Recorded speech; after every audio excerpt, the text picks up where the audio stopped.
আমাদের ভারত দল টেস্ট ক্রিকেটে যে কি পরিমাণে ডাউনফল হয়েছে সেটা আমরা সবাই দেখেছি বা বর্তমান দেখছি। ঘরের মাটিতে এমন খারাপ ব্যবহার খুবই কম হয়েছে ভাই।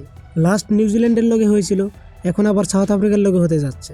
তো এটা নিয়ে former cricketer Anil Kumble, team senior player Virat Kohli, Rohit Sharma এবং চেতেশ্বর পূজারা, এমনকি আজিঙ্ক্য রাহানের রিটায়ারমেন্টের পর তারা দলে না থাকায় তারপরেও এদিকে শুভমান গিলের অনুপস্থিতিতে দলটা আরও ভেঙে পড়ছে বলে জানিয়েছে। তার মতে টিমের টপ অর্ডার থেকে ব্যাপক পরিবর্তন হয়েছে। তো সেই আগের টপ অর্ডার ব্যাটিংটা বা ব্যাটিংয়ের স্থিতিহীনতা আবার ফেরানোর দরকার এবং নির্বাচিত ব্যাটারদের পাশে দাঁড়ানোর দরকার, এই বলে জানিয়েছেন অনিল কুম্বলে।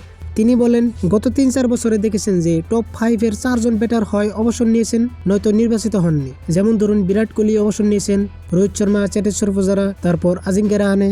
তাই 5 জনের মধ্যে 4 জনই নেই, সঙ্গে শুভমান গিলও এই লাইন আপে নেই। হ্যাঁ, ভারত শুভমানকে মিস করেছে অধিনায়ক হিসেবেও আর গুরুত্বপূর্ণ ব্যাটার হিসেবেও। অনিল কুম্বলে আরও বলেন যে ব্যাটিং অর্ডারে বারবার পরিবর্তন করাটা ক্রিকেটারদের অস্থির করে দিতে পারে এবং তাদের ছন্দ নষ্ট করতে পারে। হ্যাঁ, তারা ভালো খেলবে, খারাপ দিনও আসবে, শুধু দরকার 6, 7 বা 8 টেস্টের মতো একটা সময় ধরে তাদের সমর্থন করা। কিন্তু শেষ 10-12টা টেস্ট দেখলে আপনি দেখবেন যে টপ অর্ডার বারবার বদলেছে। তো শেষে তিনি বলেন যে খুব বেশি পরিবর্তন হয়েছে সেখানে, যা খেলোয়াড়দের জন্য নিশ্চয়ই অস্থিরতার কারণ। তাই এসব বিবেচনা নিয়ে এবং এখানে যে প্রসেসটা হয়েছে তা দেখে হতাশ লাগে। আরও ভালো প্রসেসটা আশা করা হয়েছিল। তো এটা নিয়ে আপনাদের কিছু মন্তব্য থাকলে অবশ্যই বলতে পারেন।